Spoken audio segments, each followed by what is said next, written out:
Today we're going to talk about disabilities. The IDEA, or Individuals with Disabilities Education Act, has helped many children be able to get the special supports, accommodations, and help that they need in order to get a good education. The IDEA recognizes 13 different categories of disability. But what are these categories, and how can we know how to help these students? Today, we're going to take a closer look at one of the 13 categories of disabilities that IDEA recognizes: speech or language impairment. While there is a wide range of speech and language disorders that can affect children, today we're going to talk about 4 major areas in which these impairments can occur.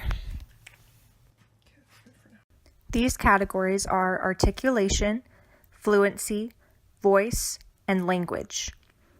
To better understand these categories, think of a dancer. If a dancer is representative of a student with a speech or language impairment in an articulation category, that would be like a dancer executing this move with a bent leg called a passe, instead like this with a straight leg. There are certain moves, or in the case of a child with a speech disorder, certain sounds that are performed or pronounced incorrectly. Fluency is a category of impairment that has to do with transitions. In our example of the dancer, a student with a problem in fluency may stumble a bit in between dance steps. This is similar to how a student with a speech impairment that struggles in fluency might stutter, breathe at inappropriate times, or repeat words. A student whose speech impairment is one of voice might struggle with appropriate pitch, resonance, or loudness. In our dancer example, this could be like a dancer performing a move too small or too big. A student with a problem in the language category may have trouble expressing their needs, ideas, or information, and they might have trouble understanding what others say. This could be like a dancer who might not be able to connect to the music, or maybe can't quite figure out where they should put their arms and legs, or what the dance instructor means when she starts babbling French words like fondue or jeté. So just how many students have a disability in speech or language impairment? There were 6.1 million children with disabilities who received special education under IDEA in public schools in the 2005 to 2006 school year. It's estimated that more than 1.1 million of these fit under the category of speech or language impairment. That means that about 18% of students who are receiving special education under IDEA fit into this category. It's important to note that this percentage does not include students who might have a problem with speech or language due to a secondary disability such as deafness, autism, an intellectual disability, or other problems. So what can be done to help students who have a problem in speech or language impairment? Since speech and language are such an integral part of all of our lives, it's often early on that parents notice if there's a developmental delay. This is where the early intervention system comes in. Early intervention is for children ages 0 to 3, and it's mandated by the IDEA to ensure that parents can have their young one evaluated free of charge to identify developmental delays and prepare for future special education and assistance.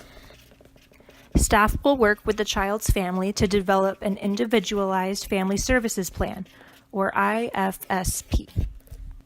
This is like a precursor to an IEP, or individualized education program, which is implemented in public schools according to the IDEA. When IEPs are developed for students, they lay out the special education and related services that student will receive as part of their education. Most students who fit in this category of IDEA will need speech-language pathology services. These services include identifying and diagnosing specific speech or language impairments, referral to a medical or other professional, if necessary, for building speech and language skills, and provision of speech and language services in order to improve communication and other language skills. All of these acronyms and information can be overwhelming. There's a lot to think about. And you might still be wondering, how can you as a teacher help those who have speech or language impairments learn in your classroom? Luckily, teachers have lots of tools that they can use to help their students, and these tools are often put into the students' IEPs so that it is made clear to the teacher which of these tools are available for which students. One of these tools that can come in handy for someone who struggles with speech or language impairments is assistive technology. Assistive technology allows students to use computers, an electronic communication system, or other device to communicate and to build their language and speech skills. There are lots of other resources for teachers to turn to when trying to understand how best to help their students with speech and language impairments. The Center for Parent Information and Resources has a great website that specifically lists different tips for teachers and what they can do for these students. First, teachers can recognize the enormous difference they can make in the student's life. They can find out what the student's strengths and interests are and emphasize them, and help the student create opportunities for success. Secondly, a teacher can learn as much as he or she can about the student's specific disability. This video is one great place to start.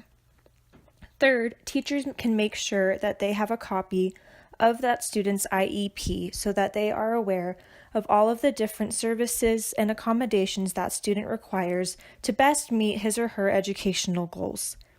Fourth, teachers should consult with others, especially those who have a deeper knowledge of that specific student's needs, strengths, and weaknesses. Some of these people include special educators, the speech-language pathologist, or other teachers who interact with the student. Lastly, teachers should communicate with the student's parents. Often parents are those who know their child the best and who know the best way to get through to that child and to help him or her meet his or her goals. When teachers are willing to get to know their students and their specific strengths, weaknesses, and needs, students are able to succeed in the classroom and beyond.